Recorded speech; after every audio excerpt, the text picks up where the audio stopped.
hi and welcome. Thank you very much. Can I first ask you to present yourself and the school briefly? Sure. My name is Nathalie Naveda. I am the manager for admissions, recruiting and marketing for the Master in Strategy and International Management program at the University of St Gallen, which is a little town in Switzerland, quite close to Zurich. Great, thank you. So my first question would be, how can master's applicants really communicate their fit to the program at St Gallen? We actually are looking for coherent profiles. We're looking for people where they have understood the opportunities that have been given to them and they have matched those opportunities to what they have done. So there is not a single way to portray your fit to the program because we are looking for diversity in the SIM program. So I guess the answer to this, to put it short, would be authenticity. And I'm not even talking about it in terms of a buzzword or you should be honest and genuine and authentic, but that's the only way we're going to see whether your values matches the values of our program, which is the only thing we are really looking for in general in terms of career or in terms of studies or in terms of general aspirations. We believe that we can help any student to live up to their full potential. So we are mostly interested in the values and whether they're going to be able to fit our culture. And the only way to do that is by being genuine and just being who you are. Great. Thank you. When it comes to the application process, what are some common mistakes that applicants can easily avoid during the application? I think the most common mistake that we see is that candidates focus too much on researching how to get in rather than why they want to get in. So we get a lot of questions about what are my options, how can you predict my chances, will I get in with this GMAT score or not? And that is very hard to predict even from us on our side because the applications are reviewed not only on the individual basis but also based on the full applicant pool, and you never know how the applicant pool is going to look like year after year and who are going to be the strongest in that pool, especially in a process that is as competitive as ours. So what really makes candidates stand out is when they have really done their research on rather why. And not only why I'm a great fit to this program, but basically why this program is a great fit for me. So we are looking for this kind of candidates, and we would like to encourage candidates to avoid focusing most of their research on how to trick the admissions process because you're never going to be able to do that. The best way to stand out is really by researching the program in depth, the curriculum, the culture, and how does that help you. And if you've done that, you're going to shine through the admissions process, so your chances are higher then. Yeah, that's very useful actually, thank you. And what about the application essay or essays, if you have several? What is most important to know about that? We have actually one. We introduced the requirement of an application essay last year. It proved to be a very valuable piece of the application, if not one of the most important ones. It is just one, and it's based on a single question that is published at the start of every admissions round. So for this year's, the question is already in our website. And it's a question that triggers critical thinking more than anything.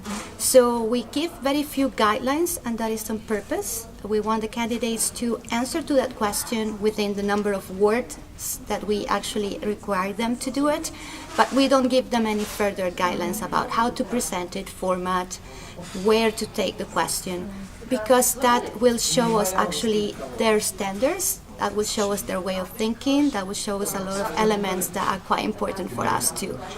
We encourage candidates just to deal with the questions as they would deal with it if they were asked this question by someone in their own university, with their ways of researching, their ways of thinking, and to focus also a lot on their own opinion about the question, because the question is very relevant for nowadays. So it's also important for us to see what their take on the question is. Preparing well your essay question, it's the best preparation for the interview. That's a tip that I can give to any candidate. So even if it accounts just for 10% of the admissions weight, if you see our system, it has weights, and the essay accounts for 10%.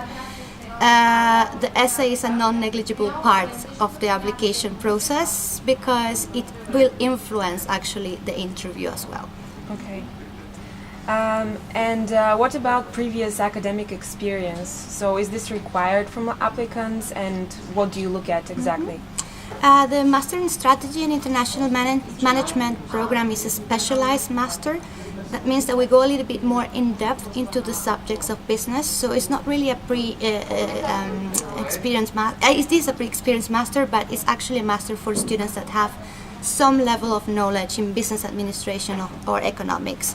So by regulations, students must have an undergraduate degree that it's either on business administration or economics, or even if it's in another field, at least 60 credits must be in the field of business administration or economics.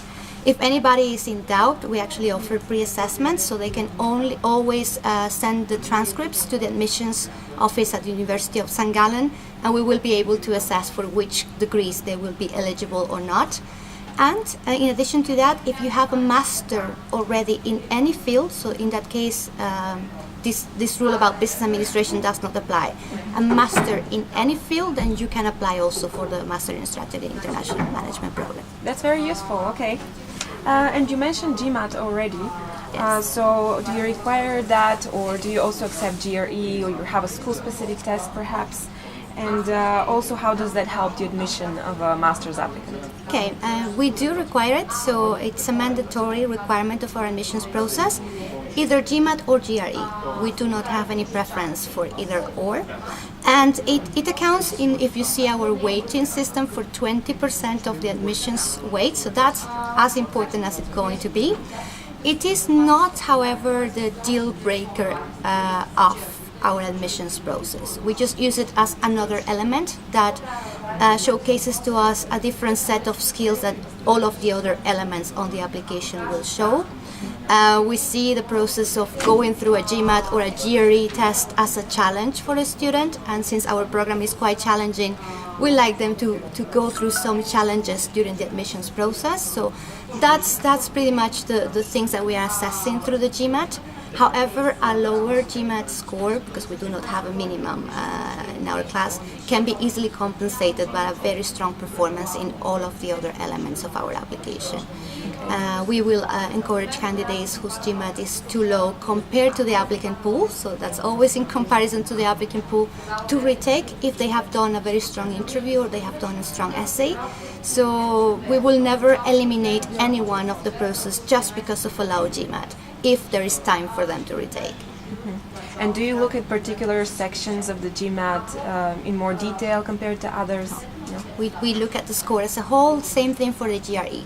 So we advise people to take whichever test they feel more comfortable with, or they have access to, because in certain countries access to one exam is easier than others. So we just encourage students to take the test that they feel most comfortable with, and we just use the overall score. Okay. And when it comes to scholarships, that is a quite common question from applicants as well. So how do the different admissions requirements affect scholarship possibilities? Actually, we have a master that is heavily subsidized by the Swiss government, because the University of St Gallen is a public Swiss institution. That means that the tuition fees are quite low compared to similar masters in the market, which means that we don't have a need for a fully developed scholarship program. So we do not have like a very specific scholarships that we give year after year. However, we have deals with different program sponsors or program partnerships, or partners that live up to the same values of our program, and they sometimes sponsor our candidates and our admitted students. The focus here is getting admitted into our program. It's a great achievement. It's a very competitive process, and if the SIM admissions committee has decided that a candidate it's wanted in the program, we are going to support the student as much as possible in making that happen. We wouldn't want to lose that student because of financial reasons. So we work out with every single candidate on a case-by-case scenarios what are their needs and what kind of helps we can find for them. It is not affected by any single element of the application process because our process is very holistic. So if someone is accepted into the SIM, it's accepted as a whole, and it's not because of greater grade or because of better interview.